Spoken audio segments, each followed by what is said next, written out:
Saudara-saudara, Shalom, apa kabar Anda hari ini?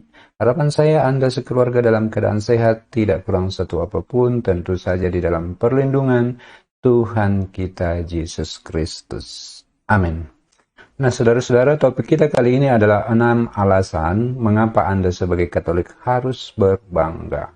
Namun saya garis bawahi lagi, saudara-saudara, bangga itu adalah bangga yang menghormati orang lain tetapi tidak sombong.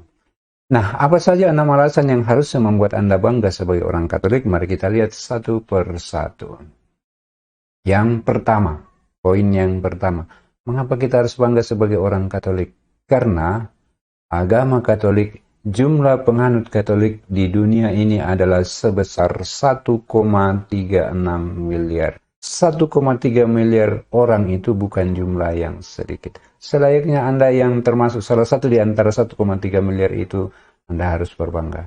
Tapi ingat saudara-saudara, di atas dari 1,3 M itu mestinya orang-orang ini adalah orang-orang yang berkualitas semua. Dari jumlah tersebut ada 48% berada di Amerika, dengan 28% berada di Amerika Selatan. Perkembangan pesatnya ada pada benua Asia dengan pertumbuhan Katolik itu 1,8% dan Afrika 2,1%, tetapi Eropa itu hanya 0,3%. Itulah poin kebanggaan Anda yang pertama. Apalagi yang berikutnya. Ini adalah data yang saya ambil dari Catholic Hierarchy berbahasa Inggris tentang jumlah penduduk yang beragama Katolik di setiap negara. 10 negara dengan persentase Katolik tertinggi dan 10 negara dengan populasi Katolik tertinggi. Untuk persentase Katolik yang tertinggi yang di atas 90% itu diduduki yang pertama oleh Italia, Malta, Polandia, kemudian ada Cape Verde, ada Reunion, kemudian ada Paraguay, kemudian ada Monaco dan menyusul Portugal. Itu yang pertama. Yang kedua, negara-negara yang berpenduduk besar dengan jumlah penduduk Katolik yang sangat besar. Yang pertama, jumlah yang terbesar diduduki oleh Brasil dengan jumlah penduduk yang beragama Katolik 145 juta jiwa. Luar biasa, saudara-saudara. Kemudian kalau kita lihat di sana menyusul Meksiko, Filipina, kemudian ada Amerika Serikat, dan yang terakhir di bawah adalah Argentina. Argentina memang agak kurang penduduknya dibandingkan dengan Brasil. Argentina sekalipun dia 89%, mendekati 90%, dia hanya 34 juta dibandingkan dengan Brasil yang hanya 78%, tetapi dia mencapai 145 juta. Artinya perbandingan penduduk antara Brasil dengan Argentina itu sangat-sangat jauh, saudara-saudara. Baik, itu poin kebanggaan yang kedua yang mesti kita bangga, bahwa kita adalah agama yang besar di dunia. Poin yang berikut, apalagi yang membuat kita bangga? Gereja Katolik adalah satu-satunya agama di dunia yang mempunyai hierarki yang sangat kuat. Nah, kalau Anda lihat yang ada di depan ini, bahwa umat Katolik itu sebetulnya terdiri atas 2 kelompok. Kelompok yang pertama adalah kelompok hierarki dan kelompok yang kedua adalah kelompok awam. Pada sisi kiri, saudara-saudara, pada sisi hierarki, kita melihat bahwa paus itu adalah bagian yang paling di atas, kemudian di bawahnya uskup, kemudian di bawahnya lagi adalah imam. Mereka inilah yang disebut sebagai hierarki. Namun untuk tahbisan imamat yang tertinggi adalah pada uskup, sampai pada uskup. Sedangkan paus itu bukan tahbisan, tetapi dia sebagai sebuah jabatan.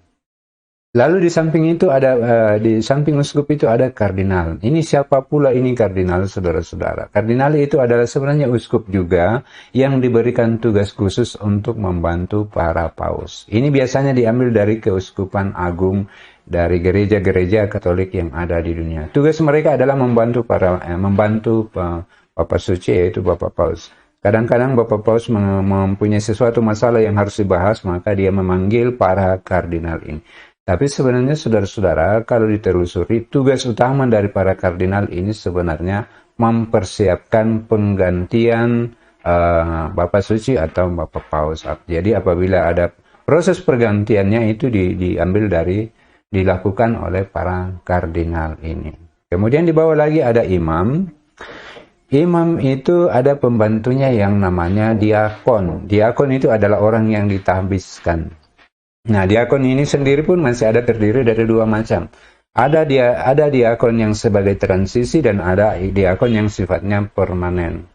Diakon yang sifatnya permanen adalah ya memang sudah sampai pada diakon saja, dia hanya sampai di sana. Jadi tugasnya dia sampai pada diakon itu dan dia di sana selamanya juga tugasnya adalah membantu pastor di mana dia ditempatkan. Sedangkan diakon yang dipersiapkan untuk menjadi imam itu sebenarnya tahbisan yang sifatnya sementara.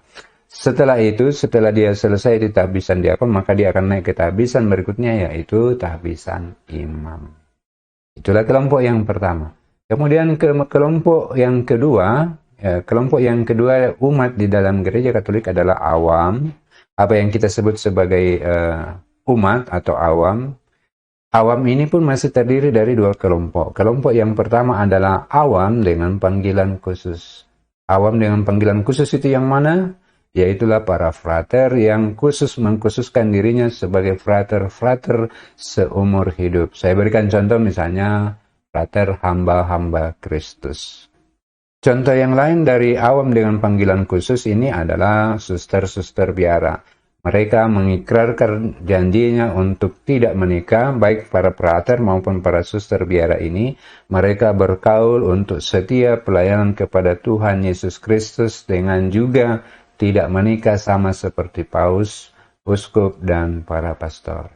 Tetapi mereka tidak masuk ke dalam golongan hierarki. Golongan hierarki itu adalah golongan yang pengambil keputusan yang bersifat strategis di dalam pengembangan gereja Katolik.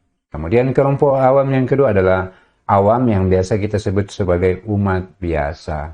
Nah, saudara-saudara, lalu pertanyaan sekarang, apakah keunggulan gereja Katolik mempunyai hierarki ini? Yang pertama, dengan adanya hierarki ini maka komando dari atas mulai dari paus sampai kepada awam yang berwarna merah itu seragam. Ketika seorang Katolik bingung apa makna isi ayat ini di dalam Alkitab, maka dia bertanya kepada para hierarki untuk memperoleh jawaban yang pasti. Kemudian kita pindah ke bagian berikutnya. Gereja Katolik adalah gereja yang didirikan sendiri secara langsung oleh Yesus Kristus. Tuhan Yesus sendiri mengatakan, di atas batu karang ini, yaitu di atas muridnya, rasulnya, yaitu Rasul Petrus, di atas batu karang ini aku akan mendirikan gerejaku. Dan itulah yang kita wariskan dari sejak zaman Yesus, dan kemudian di atas Petrus dia mendirikan gerejanya. Dari Santo Petrus itulah kita mewarisi kepemimpinan gereja Katolik, mulai dari Paus pertama yaitu Santo Petrus sampai kepada Paus yang ke-266 yaitu Bapa Suci Paus Fransiskus yang saat sekarang ini. Nah, sekarang yang kelima, apalagi yang seharusnya membuat kita bangga sebagai orang Katolik. Sebagai gereja yang tertua di dunia, kita mempunyai Alkitab yang sangat lengkap, yang ditulis dalam berbagai zaman, berbagai budaya, kemudian sambung menyambung selama lebih dari 1500 tahun. Mengagumkan saudara-saudara. Kalau Alkitab atau kitab suci di agama lain ditulis dalam satu masa, dalam satu budaya, dalam satu bahasa, dalam satu suku bangsa yang sama. Tetapi saudara-saudara, coba diperhatikan. Alkitab ditulis dalam kurun waktu lebih dari 1500 tahun. Mulai dari antara 1600 sampai 1200 sebelum Masehi, ketika Nabi Musa menulis apa yang kita sebut sekarang sebagai Taurat, sampai pada penulisan kitab Wahyu kepada yang diturunkan kepada kita yang ditulis pada sekitar tahun 60 sampai 70 atau sekitar tahun 96 Masehi. 1500 tahun proses penulisannya ditulis secara kronologis berdasarkan urutan-urutannya. Apa yang mengagumkan saudara-saudara? Setelah bagian-bagian Alkitab yang ditulis selama 1500 tahun ini, setelah dikumpulkan menjadi satu, nyambung dari awal sampai ke kitab yang terakhir. Nyambung dari Kejadian sampai kepada kitab Wahyu. Sebagai contoh misalnya, di perjanjian lama itu ditulis tentang kitab Yesaya. Yesaya sudah meramalkan kedatangan Yesus, dan kemudian di dalam perjanjian baru, di dalam 4 Injil itu telah ditulis tentang kelahiran Yesus. Lalu pada suatu masa ketika Yesus membaca kitab diberikan kepadanya, kitabnya Nabi Yesaya, dia mengatakan begini, pada hari kamu mendengarkan bacaan ini, nas ini sudah dilengkapi. Jadi dengan demikian saudara-saudara, apa yang ada pada Yesus itu sebetulnya sudah diramalkan sebelumnya pada kitab-kitab sebelumnya. Sekalipun itu ditulis pada ribuan tahun sebelum dia sendiri datang ke dunia ini. Jadi dengan demikian saudara-saudara, sebagai kitab yang mengagumkan, berbanggalah Anda sebagai orang Katolik yang mempunyai kitab yang sedemikian unik dan mengagumkan itu. Sebab selama ini kita sering mendengar bahwa kita hanya berkutat pada seputar kitab suci saja dan jarang membahas pada fakta-fakta sejarah. Maka ini saya ambilkan saudara-saudara. Kalau Anda membaca kisah-kisah unik, cerita-cerita unik tentang masa yang lalu terutama di Mesir kuno, salah satu yang mungkin Anda pernah dengar adalah tentang batu Rosetta Stone. Adalah seorang pemuda Katolik yang bernama Francis Champollion yang berasal dari negara Prancis.